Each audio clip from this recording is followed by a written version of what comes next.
মাধ্যমিক ২০২৬-এর শেষ মুহূর্তের ইতিহাসের যে সমস্ত প্রশ্নগুলি সবচেয়ে বেশি গুরুত্বপূর্ণ, শেষ মুহূর্তের সেই সমস্ত প্রশ্নগুলো আজকের এই ভিডিওতে আমি আলোচনা করব। তোমাদের বেশিরভাগ ছাত্রছাত্রীদের ইতিহাস নিয়ে একটু ভয় রয়েছে। কী কী ধরনের প্রশ্ন আসবে, ৮ নম্বরের, ৪ নম্বরের বা ২ নম্বরের কেমন কেমন প্রশ্ন আসবে, যদি একটু ঘুরিয়ে দেয় কীভাবে করব, এই নিয়ে নানা কিন্তু তোমাদের মধ্যে চিন্তা রয়েছে, একটু ভয় রয়েছে। তাই কালই রয়েছে তোমাদের ইতিহাস পরীক্ষা, ঠিক তার আগের দিন তোমাদের আমি যে প্রশ্নগুলো দিচ্ছি সেই প্রশ্নগুলো তোমরা প্রত্যেকেই দেখে নাও যে এই প্রশ্নগুলো তোমাদের রেডি আছে কিনা। যদি না থাকে এক্ষুনি শীঘ্রই তোমরা কিন্তু সেটা রেডি করে নাও। তো প্রথমে আসবো আমরা ইতিহাসের ধারণা প্রথম অধ্যায়। এখান থেকে ২ নম্বরের জন্য কী কী প্রশ্ন পড়বে তোমরা দেখো। প্রথম যে প্রশ্নটি পড়বে তা হলো নিম্নবর্গের ইতিহাস চর্চা বলতে কী বোঝো। ২ নম্বর নতুন সামাজিক ইতিহাস কী। ৩ নম্বর সংবাদপত্র ও সাময়িক পত্রের পার্থক্য লেখো। ৪ নম্বর আধুনিক ইতিহাস চর্চার উপাদান হিসাবে ফটোগ্রাফির গুরুত্ব লেখো। ৫ নম্বর ১৮৭৮ খ্রিস্টাব্দ সরকার কেন সোমপ্রকাশ পত্রিকার প্রকাশ সাময়িকভাবে বন্ধ করে দেয়। ৬ নম্বর প্রশ্ন করবে স্মৃতিকথা অথবা আত্মজীবনী কীভাবে আধুনিক ভারতের ইতিহাস চর্চার উপাদান রূপে ব্যবহৃত করা হয়। ৭ নম্বর করবে আঞ্চলিক ইতিহাস চর্চা গুরুত্বপূর্ণ কেন। এরপর তোমরা করবে ৮ নম্বর ইতিহাসের উপাদান রূপে সংবাদপত্রের গুরুত্ব কী। ৯ নম্বর করবে পরিবেশের ইতিহাসের গুরুত্ব লেখো। ১০ নম্বর করবে সরকারি নথিপত্র বলতে কী বোঝো। ১১ নম্বর করবে ভারতীয় জাতীয়তাবাদের ইতিহাসে ১৯১১ খ্রিস্টাব্দে গুরুত্বপূর্ণ কেন। আশা করছি এই ১১টা প্রশ্নের মধ্যে তোমরা এই অধ্যায় থেকে যেহেতু দুটো ২ নম্বরের প্রশ্ন আসবে, আশা করছি তোমরা 100% এখান থেকেই তোমরা দুটো প্রশ্ন কমন পেয়ে যাবে। এরপর আমরা প্রথম অধ্যায়ে ৪ নম্বরের যে প্রশ্নগুলো করতে হবে তোমাদেরকে সেই প্রশ্নগুলো বলছি। ৪ নম্বরে আমি ৩টি প্রশ্ন এই অধ্যায় থেকে বাছাই করেছি। আশা করছি এই ৩টি প্রশ্ন থেকেই তোমাদের একটা পড়ে যাওয়ার সম্ভাবনা সবচাইতে বেশি। তো প্রথম প্রশ্ন তোমরা করবে যে নারী সমাজের ইতিহাস চর্চার বিষয়গুলি আলোচনা করো। ২ নম্বর করবে আধুনিক ভারতের ইতিহাসের উপাদান রূপে সরলা দেবী চৌধুরানীর আত্মজীবনীর জীবনের ঝরাপাতা গুরুত্বপূর্ণ কেন।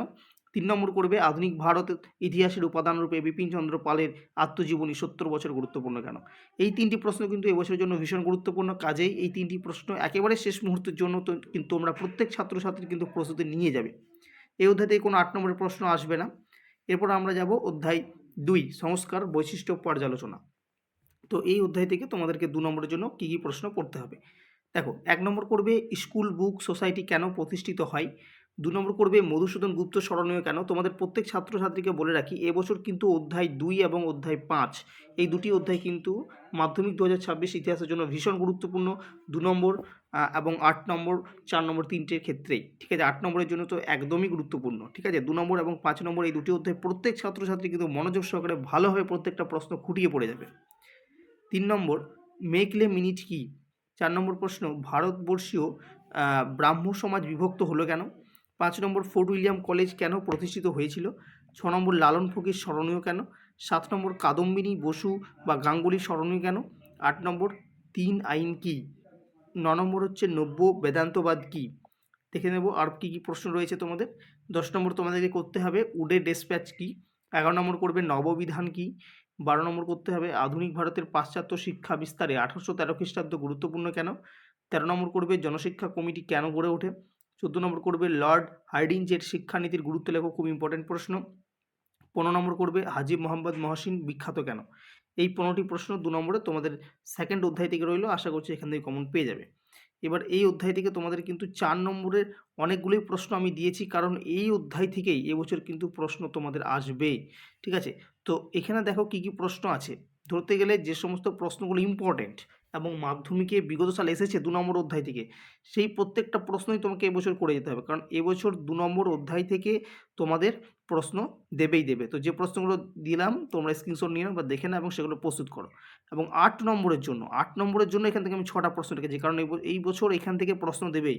তো ৮ নম্বরের জন্য এই ৬টা প্রশ্ন তোমরা করবে, ঠিক আছে। মাধ্যমিক ২০২০ সালে যেটা এসেছে, মাধ্যমিক ২০১৭তে এসেছে, মাধ্যমিক ২০২৩ এসছে, ২২ এসছে, ২৪ এসছে, ১৯ এসছে এবং ১৮তে এসছে। এই কটা প্রশ্নের মধ্য থেকেই তোমাদের কিন্তু 100% কমন তোমরা পেয়ে যাবে।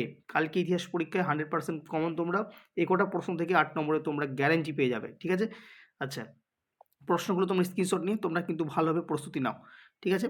আচ্ছা, তৃতীয় অধ্যায়ে আমরা আসবো। তৃতীয় অধ্যায়ে দেখো প্রতিরোধ ও বিদ্রোহ বৈশিষ্ট্য বিশ্লেষণ। এখান থেকে ২ নম্বরে কী কী প্রশ্ন করবে একটু দেখে নিই। প্রথম প্রশ্ন করবে পঞ্চম ও অষ্টম আইন কী। ২ নম্বর করবে ফরাজি আন্দোলন কি নিছক ধর্মীয় আন্দোলন ছিল। ৩ নম্বর দুদু মিয়া স্মরণীয় কেন। 4 নম্বর নীলকররা নীল চাষিদের ওপর কীভাবে অত্যাচার করতো। 5 নম্বর খুদকাটি প্রথা কি, খুব গুরুত্বপূর্ণ। 6 নম্বর এলাকা বে এলাকা চাষ বলতে কী বোঝো। 7 নম্বর দিকু কারা। 8 নম্বর পাইক কাদের বলা হতো। 9 নম্বর হচ্ছে দক্ষিণ পশ্চিম সীমান্ত এজেন্সি বলতে কী বোঝো অথবা কেন গড়ে তোলা হয়েছিল। ঠিক আছে। 10 নম্বর করবে তোমরা দামিনী কোহ কি। 11 নম্বর করবে পাইকান জমি কি। 12 নম্বর করবে তারিখা মোহাম্মদিয়া বলতে কী বোঝো। 13 নম্বর করবে কেনারাম ও বেচারাম কি। ঠিক আছে, 13টা প্রশ্ন তোমাদের এই অধ্যায় থেকে থাকলেও আশা করছি কমন পেয়ে যাবে। এবার হচ্ছে 4 নম্বরের জন্য তোমাদেরকে 7টি প্রশ্ন রেখেছি, একটু কম রেখেছি কারণ এই অধ্যায় থেকে তেমনভাবে তোমাদের এবছর আসার সম্ভাবনা নেই বা কম আছে। ঠিক আছে, তো এটা করতে হবে না। তোমরা কী করবে দেখো, বারাসাত বিদ্রোহের প্রকৃতি, নীল বিদ্রোহের সংবাদপত্রের ভূমিকা, ঠিক আছে, সাঁওতাল বিদ্রোহের কারণ, কী উদ্দেশ্যে ঔপনিবেশিক সরকার অরণ্য আইন প্রণয়ন করেন, কোল বিদ্রোহ এবং ওয়াহাবি ও ফরাজি আন্দোলনের মধ্যে পার্থক্য, এটাও দেওয়ার সম্ভাবনা নেই। ঠিক আছে, তোমরা 5টা প্রশ্ন এই অধ্যায় থেকে 4 নম্বরের জন্য করে যেতে পারো। ঠিক আছে, না করলেও কোনো অসুবিধা হবে না, আশা করছি কমন পেয়ে যাবে। আর 8 নম্বরের জন্য এই অধ্যায় থেকে একটা প্রশ্ন রেখেছি, যদি দেয়, যদি কোনো কারণবশত দিয়েই দেয় তাহলে তোমার এই প্রশ্নটা আসার সম্ভাবনাই সবচেয়ে বেশি। নীল বিদ্রোহের কারণ, ফলাফল, গুরুত্ব, অর্থাৎ নীল বিদ্রোহের ওপর প্রশ্ন দেওয়ার সম্ভাবনা কিন্তু বেশি রয়েছে। 4 নম্বর অধ্যায়, 4 নম্বর অধ্যায় থেকে 2 নম্বরের কী করবে দেখো, 2 নম্বরে এখানে তোমরা 11টা প্রশ্ন করবে। ঠিক আছে, প্রথম করবে যে ল্যান্ড হোল্ডার সোসাইটি প্রতিষ্ঠার উদ্দেশ্য কী ছিল, নাট্যাভিনয় ভিনয় নিয়ন্ত্রণ আইন কী, অস্ত্র আইন কী, ব্যঙ্গচিত্র আঁকা হয় কেন, 19 শতকে দ্বিতীয়ার্ধের সভা সমিতি যুগ বলা হয় কেন, ইলবার্ট বিল কী, মহাবিদ্রোহের ব্যর্থতা দুটি কারণ লেখো, দেশীয় ভাষার সংবাদপত্র আইন কেন প্রণীত হয়েছিল, গগেন্দ্রনাথ ঠাকুর স্মরণীয় কেন, হিন্দু মেলা কিভাবে ঔপনিবেশিক বিরোধী মনোভাব সংগঠিত করেছিল, জমিদার সভা ভারত সভা দুটি পার্থক্য লেখো। এরপর হচ্ছে আমরা যাব 4 নম্বর প্রশ্নের সাজেশন। ঠিক আছে, 4 নম্বর প্রশ্ন দেখো কী করবে, প্রথম করবে যে মহাবিদ্রোহকে কি সামন্ততান্ত্রিক বিদ্রোহ বলা যেতে পারে।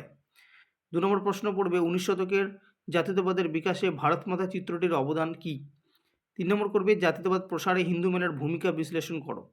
4 নম্বর করবে গোড়া উপন্যাসটিতে রবীন্দ্রনাথের যে জাতীয়তাবাদী ভাবধারার পরিচয় পাওয়া যায় তা বিশ্লেষণ করো। 5 নম্বর করবে 1857 খ্রিস্টাব্দে বিদ্রোহের প্রতি শিক্ষিত বাঙালি সমাজের কীরূপ মনোভাব ছিল। 6 নম্বর করবে বঙ্গভাষা প্রকাশিকা সভাকে কেন প্রথম রাজনৈতিক সংগঠন বলা হয়। 7 নম্বর করবে হিন্দু মেলা প্রতিষ্ঠার উদ্দেশ্য কী ছিল। 8 নম্বর করবে ভারত সভার প্রতিষ্ঠা ও বিকাশে সুরেন্দ্রনাথ ব্যানার্জির ভূমিকা বিশ্লেষণ করো। ঠিক আছে, আচ্ছা, এরপর এই অধ্যায় থেকে 8 নম্বরের জন্য তোমাদের মাত্র 3টি প্রশ্ন আমি রেখেছি, কারণ এবছর 5 নম্বর অধ্যায় থেকে আসার সম্ভাবনাটা বেশি রয়েছে। তো এখানে তোমরা দেখো কী করবে, 1857 খ্রিস্টাব্দে মহাবিদ্রোহের প্রকৃতি ও চরিত্র। ঠিক আছে, এটা ভালো করে করবে। 4 নম্বর অধ্যায় থেকেও আসবে না এমন বলা যাবে না। ঠিক আছে, তাও 4 নম্বর অধ্যায়টিও ভীষণ গুরুত্বপূর্ণ। তো মহাবিদ্রোহের চরিত্র প্রকৃতি আসার সম্ভাবনা রয়েছে, এটা করবে। 2 নম্বর করবে 19 শতকের লেখায় ও রেখায় মাধ্যমে কীভাবে জাতীয়তাবাদের বিকাশ ঘটেছিল। 3 নম্বরে যেটা করবে সভা সমিতি যুগ বলতে কী বোঝো। 19 শতকের বাংলায় রাজনৈতিক চেতনার বিকাশে হিন্দু মেলার কীরূপ অবদান ছিল। এই 3টির মধ্য থেকে আসার সম্ভাবনা রয়েছে। 5 নম্বর অধ্যায় ভীষণ গুরুত্বপূর্ণ। ঠিক আছে, তো 5 নম্বর অধ্যায় থেকে 2 নম্বরে কী কী প্রশ্ন পড়বে দেখে নাও। বাংলা ছাপাখানার বিকাশে লাইনোটাইপ প্রবর্তনের গুরুত্ব কী, বটতলা সাহিত্য কাকে বলে, গোলদিঘির গোলামখানা কাকে বলা হয়, কাকে কেন বাংলার গুটেনবার্গ বলা হয়, জেমস অগাস্টাস সিকি বিখ্যাত কেন, লাইনোটাইপ কী, তারকনাথ পালি স্মরণীয় কেন, শ্রীরামপুর ত্রয়ী কাদের বলা হয়, কাকে কেন বিদ্যাবণিক বলা হয়, বিদ্যাসাগর ষাট কী, তারপর করবে ডক্টর মহেন্দ্রলাল সরকার স্মরণীয় কেন, শ্রীনিকেতন কী উদ্দেশ্যে প্রতিষ্ঠিত হয়েছিল, পঞ্চানন কর্মকার স্মরণীয় কেন, ঔপনিবেশিক শিক্ষা ব্যবস্থা ত্রুটিপূর্ণ ছিল কেন। ঠিক আছে, 4 নম্বরের জন্য দেখো কী করবে, 6টা প্রশ্ন রেখেছি এই অধ্যায় থেকে। প্রথম করবে বাংলায় ছাপাখানার বিকাশে উপেন্দ্রকিশোর রায়চৌধুরীর ভূমিকা মূল্যায়ন করো, অথবা টিকা আসতে পারে ইউ রায় অ্যান্ড সন্স, একই উত্তর হবে। পরবর্তী হচ্ছে রবীন্দ্রনাথ ঠাকুরের শিক্ষা ভাবনার সমালোচনামূলক আলোচনা করো। ঠিক আছে, তার থেকেও বেশি গুরুত্বপূর্ণ প্রশ্ন হচ্ছে শিক্ষা বিস্তারে ছাপাখানার ভূমিকা। 4 নম্বর তোমরা যেটা করবে সেটা হচ্ছে বাংলার ছাপাখানার বিকাশে গঙ্গাকিশোর ভট্টাচার্যের ভূমিকা বিশ্লেষণ করো। 5 নম্বর করবে বাংলায় কারিগরি শিক্ষার বিকাশে বেঙ্গল টেকনিক্যাল ইনস্টিটিউটের কী ভূমিকা ছিল। 6 নম্বর প্রশ্ন করবে বাংলায় বিজ্ঞান চর্চার বিকাশে ডক্টর মহেন্দ্রলাল সরকারের কী অবদান ছিল, অথবা Indian association for the cultivation of science. এই 6টা প্রশ্নের মধ্য থেকে কিন্তু আসার সম্ভাবনা প্রবল। এবার যাব আমরা 8 নম্বর অধ্যায়। 8 নম্বর অধ্যায়ে তোমাদের এইখান থেকে আমি 4টে প্রশ্ন রেখেছি। প্রথম হচ্ছে মানুষ, প্রকৃতি ও শিক্ষার সমন্বয় বিষয়ে রবীন্দ্রনাথের চিন্তার সংক্ষিপ্ত পরিচয় দাও। 2 নম্বরে রেখেছি ঔপনিবেশিক বাংলায় বিজ্ঞান ও কারিগরি শিক্ষার বিকাশের সংক্ষিপ্ত পরিচয় দাও। 3 নম্বরে রেখেছি রবীন্দ্রনাথ ঠাকুরের শিক্ষা চিন্তা ও শান্তিনিকেতন ভাবনার সংক্ষিপ্ত পরিচয় দাও। 8 নম্বরে রেখেছি আমি 4 নম্বরে রেখেছি আমি হ্যালেডের a grammar of the Bengal language গ্রন্থটি গুরুত্বপূর্ণ কেন? সাথে বাংলার ছাপাখানার বিকাশে চার্লস উইলকিন্সের ভূমিকা বিশ্লেষণ করো। এই 4টি প্রশ্ন থেকেই তোমাদের আসবে। এবার আমরা যাব 6 নম্বর অধ্যায়। 6 নম্বর অধ্যায় থেকে তোমরা 2 নম্বরে কী প্রশ্ন করবে দেখো। প্রথম প্রশ্ন করবে ওয়ার্কস অ্যান্ড পেজেন্টস পার্টি কেন প্রতিষ্ঠিত হয়েছিল? 2 নম্বর হচ্ছে আল্লুরি সীতারাম রাজু স্মরণীয় কেন? তাম্রলিপ্ত জাতীয় সরকার কি উদ্যোগ নিয়েছিল? কানিপরাজ ও উজালিপরাজ কি? বাবা রামচন্দ্র কে ছিলেন? মাদারি পাশি কে ছিলেন? যেটা ভীষণ গুরুত্বপূর্ণ, মাধ্যমিকের বিগত সালের প্রশ্ন। তেভাগা আন্দোলনের প্রধান দাবিগুলি কী ছিল? চৌরিচৌরার ঘটনা কি? সর্বভারতীয় ট্রেড ইউনিয়ন কংগ্রেস কি উদ্দেশ্যে প্রতিষ্ঠিত হয়েছিল? সত্যাগ্রহ কি? 11 নম্বর করবে সীমান্ত গান্ধী কাকে কেন বলা হতো? ঠিক আছে, আরও প্রশ্ন রয়েছে তোমাদের জন্য 2টি। ডান্ডি যাত্রার ঐতিহাসিক গুরুত্ব লেখো। রশ্মি বিদ্রোহ কাকে বলে? এই অধ্যায় থেকে 4 নম্বরের জন্য তোমরা 4টি মাত্র প্রশ্ন করবে। প্রথম করবে যে একা আন্দোলনের একটি সমালোচনামূলক বিবরণ, কারণ এই অধ্যায় থেকে অতটা আসার সম্ভাবনা নেই। 2 নম্বর করবে কংগ্রেস সমাজতন্ত্রী দল কেন প্রতিষ্ঠিত হয়? বারাদলী সত্যাগ্রহ সম্পর্কে জাতীয় কংগ্রেসের দৃষ্টিভঙ্গি আলোচনা করো। বঙ্গভঙ্গ বিরোধী আন্দোলন পর্বে ভারতের শ্রমিক আন্দোলন উল্লেখ করো। ঠিক আছে, এরপর আমরা যাব 8 নম্বর প্রশ্ন।